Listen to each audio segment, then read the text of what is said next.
Donc, est-ce que ça t'est déjà arrivé de te sentir traitée différemment étant une femme dans tes milieux de travail ou dans tes études? Ben oui, évidemment. Puis je pense que comme la plupart des femmes, j'ai été confrontée à différentes situations où justement, parce que j'étais une femme, ben il fallait que je travaille plus fort pour que mes idées soient entendues ou que mon travail soit reconnu. Puis par exemple, dans le plupart de mes emplois étudiants, ben, j'ai travaillé dans des milieux plutôt masculins. Puis même si j'étais bien acceptée puis respectée par mes collègues, ben, je sentais que j'avais quand même à travailler plus fort pour me prouver, pour pas qu'on remette en Ouais. question, par exemple, mes compétences euh, physiques, mes habiletés à faire certains travails. Puis, par exemple, on avait souvent des commentaires de l'extérieur de la part de citoyens qui nous disaient Hey les boys, pourquoi vous laissez les femmes faire le travail dur, le travail Hmm. d'hommes? Donc, même si on a fait beaucoup de chemin, je pense qu'il reste encore du travail à faire puis qu'il y a encore beaucoup de biais inconscients à l'égard des femmes. Ce qui complique nos réalités dans le milieu du travail puis dans le milieu académique, mais il faut aussi quand même reconnaître que le parcours de chaque femme va être empreint de réalités puis de défis à surmonter qui vont être propres à chacune de nos réalités, mais il faut se tenir entre femmes puis il faut célébrer nos réussites ensemble. Oui, absolument, ça me parle beaucoup. J'aurais deux exemples, en fait, pour rebondir un peu sur ce que tu dis. Le premier, c'est durant mes études. Moi, j'ai étudié en anthropologie. Et puis, en anthropologie, ben, on faisait nécessairement des terrains de recherche. Moi, mon terrain, je l'ai fait en Inde, mais j'avais des collègues qui faisaient ça en Afrique, dans le nord du Québec, par exemple, auprès Mhm. des Autochtones. Puis, ce que j'ai remarqué, c'est que l'enjeu du terrain pose nécessairement l'enjeu de la sécurité des femmes puis de la violence, parce qu'il y a des enjeux de violence qui sont pas toujours nommés, mais qui sont existants pour les femmes. Tu sais, souvent, par exemple, en Inde, c'est un terrain où les femmes vivent beaucoup de violence. Mais moi, nécessairement, en y allant, je m'exposais à ça. Mhm. Mais, nécessairement, ça veut dire que c'est un domaine qui est plus accessible pour les hommes à certains égards, parce qu'on va tendance à leur donner davantage de contrats, sachant que ça va être plus sécuritaire pour eux. Donc déjà, il y avait une espèce de traitement différencié à ce niveau-là. Mais sinon, sur le milieu du travail comme chercheuse, ça, je l'ai ressenti, bien sûr. Par exemple, à un moment donné, je travaillais en collaboration avec un collègue qui était au même niveau que moi. Mais parce que c'était un homme, quand on se présentait, les gens pensaient nécessairement que je travaillais pour lui. Ouais. Sans nécessairement dire que j'étais sa stagiaire, mais que j'étais sous lui. Donc, même quand moi, je posais des questions aux personnes, ben, les gens avaient tendance à répondre à lui plutôt qu'à moi. Donc, je voyais que Mm. le fait que je sois une femme changeait la façon dont les gens me percevaient, mais aussi changeait leur perception de ma propre crédibilité, même si j'avais la même éducation que lui. Là.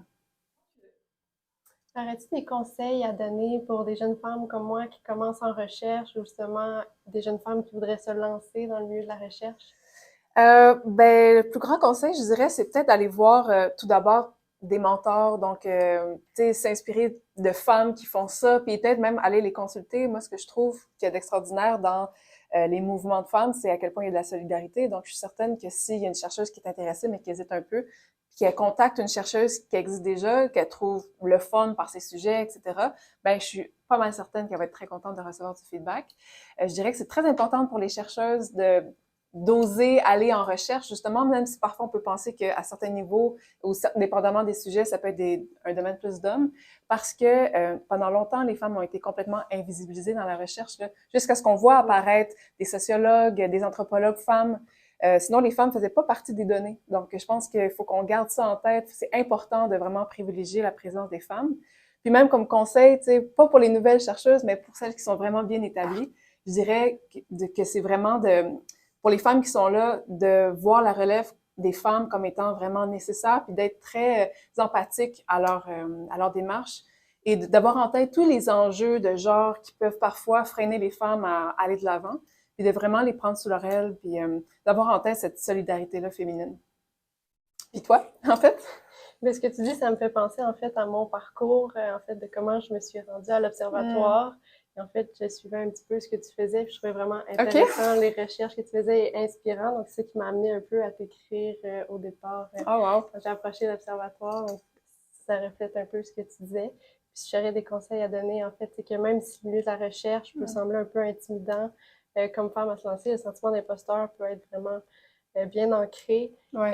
Euh, mais comme tu disais, de se trouver des modèles féminins en recherche qui peuvent nous inspirer, mais aussi peut-être de s'entourer de personnes qui vont nous soutenir à poursuivre nos passions. Puis plus il va y avoir de femmes dans le domaine de la recherche, plus de jeunes femmes vont justement aspirer à aller dans ce domaine-là. Puis Hmm. aussi que plus les femmes vont être valorisées puis intégrées, mais qu'on va aussi travailler à la rétention des femmes en recherche, puis les résultats des recherches vont être plus bénéfiques pour l'ensemble de la société. Donc, je pense que c'est important qu'il y ait de plus en plus de femmes dans toute leur diversité qui se joignent à la recherche. Je suis vraiment d'accord, c'est vrai. Ce serait quoi, d'après toi, les sujets émergents féministes qu'il faudrait aborder en recherche? Mais moi, il y a un sujet qui me tient beaucoup à cœur, que j'aimerais ça qu'on aborde plus, particulièrement au Québec, c'est la précarité menstruelle. Notamment dans un de mes derniers emplois, quand je travaillais au sein d'une ville, j'avais travaillé à l'élaboration d'un projet de subvention aux produits menstruels durables pour les citoyens et citoyennes de la ville. Puis c'est là que j'ai vraiment été sensibilisée au sujet, puis j'ai vraiment vu à quel point les études qui se penchent sur cet enjeu-là abordent surtout les pays du sud global, mais dans les pays plutôt industrialisés du nord global, on l'aborde vraiment moins. C'est vrai. Puis les gens réalisent pas à quel point il y a beaucoup de gens qui vont, par exemple, avoir à faire un choix entre aller s'acheter un repas ou aller s'acheter des produits menstruels. Donc, je trouve que c'est un enjeu qu'il faudrait plus étudier, surtout au Québec, dans les pays industrialisés.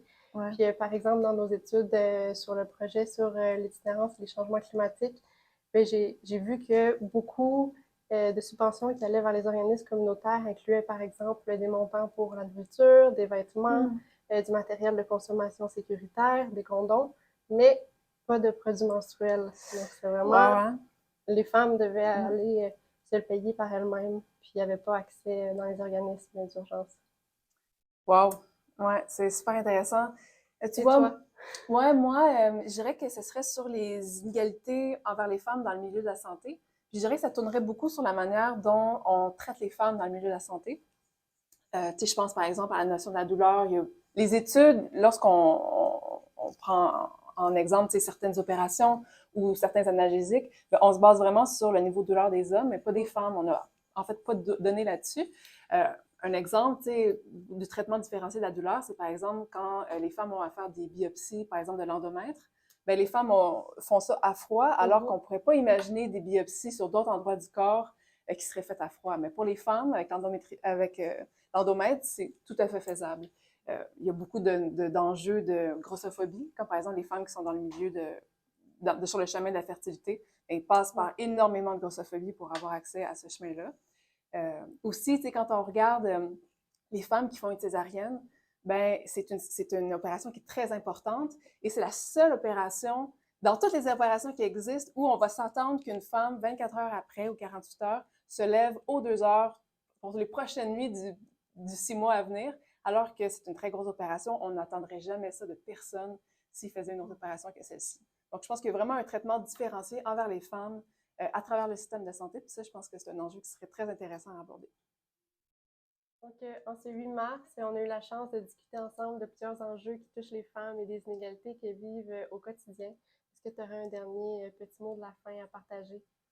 Oui, ben, tu sais, le 8 mars, c'est super, mais c'est sûr qu'on va pas tout révolutionner parce que cette journée-là existe. Donc, on sait qu'il y a toutes sortes d'enjeux qui sont gardés sous silence ou qui restent dans l'angle mort quand ça concerne les femmes. Tu sais, on en a discuté un petit peu aujourd'hui.